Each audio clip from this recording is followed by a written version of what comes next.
प्यार, ये शब्द सुनते ही मन में क्या ख्याल आता है ना? शायद कुछ बहुत ही खूबसूरत तस्वीरें, लेकिन क्या कभी सोचा है कि इन तस्वीरों के पीछे भी कोई कहानी हो सकती है? एक गहरी, अनदेखी कहानी। चलिए आज उसी अदृश्य कहानी को समझने की कोशिश करते हैं। तो आज की दुनिया में प्यार दिखता कैसा है? जरा सोचिए। शायद वही तस्वीरें जो सोशल मीडिया पर हर जगह है ना, एकदम परफेक्ट सेल्फी, वो महंगे महंगे गिफ्ट्स और वो कैंडल लाइट डिनर वाली रोमांटिक डेट्स। मतलब प्यार को ना एक बड़े ही खूबसूरती से सजे हुए पल की तरह दिखाया जाता है।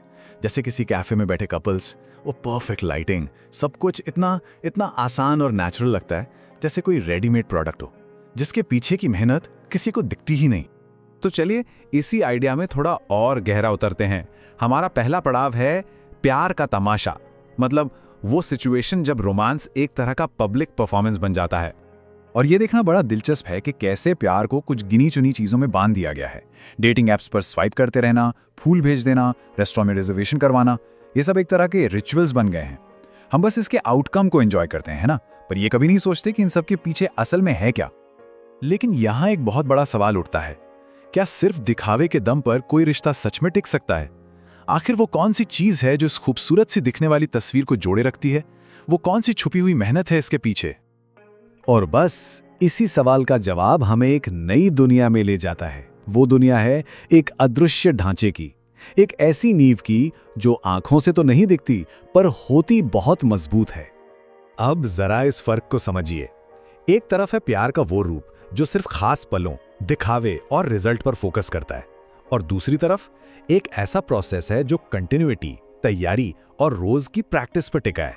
ये दो एकदम अलग अलग दुनियाएं हैं। तो ये जो अदृश्य प्रोसेस है ना, इसी को भारतीय दर्शन में एक बहुत गहरा शब्द दिया गया है, प्रेम।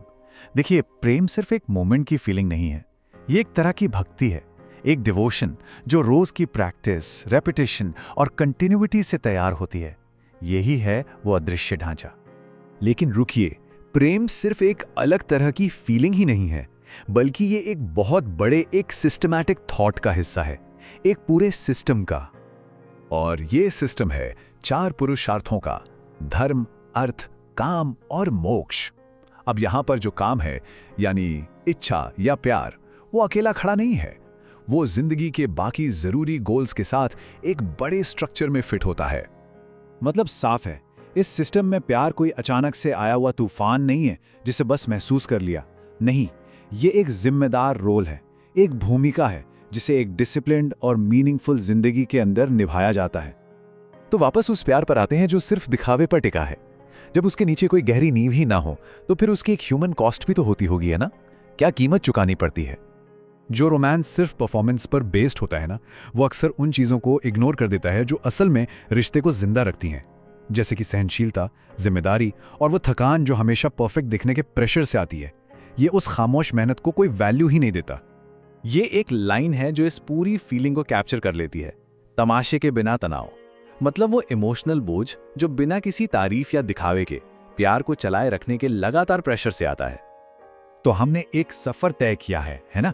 प्यार के जगमगाते शो से लेकर उसके गहरे छिपे हुए स्ट्रक्चर तक। और अब हम चीजों को एक नई नजर से देख सकते हैं। और ये एक बहुत ही पावरफुल आइडिया है कि भारत ने प्यार को रिजेक्ट नहीं किया, बल्कि उसे और ज्यादा गहराई दी।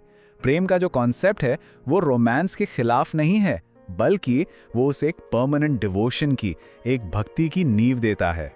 तो असली समझ तो तब आती है जब हम सिर्फ सेलिब्रेशन के मोमेंट्स को ही नहीं, बल्कि उनके पीछे की मेहनत, वो कंटिन्यूटी और उस पूरे सिस्टम को भी देखना शुरू कर देते हैं। और फिर वो आहा वाला मोमेंट आता है, जब एहसास होता है कि ये जो डिवोशन के अदृश्य प्रोसेस हैं, ये तो शायद हमारे चारों तरफ हमेशा से थे। हम इन्हें रोज देखते थे, पर शायद सच में कभी देखा ही नहीं। तो आखिर में ये सवाल सिर्फ रोमांस का नहीं रह जाता, ये सवाल हमारी अपनी जिंदगी का बन जाता है कि हमारी जिंदगी में वो कौन सा अदृश्य ढांचा है जो चुपचाप बिना दिखे सब कुछ संभाले हुए है।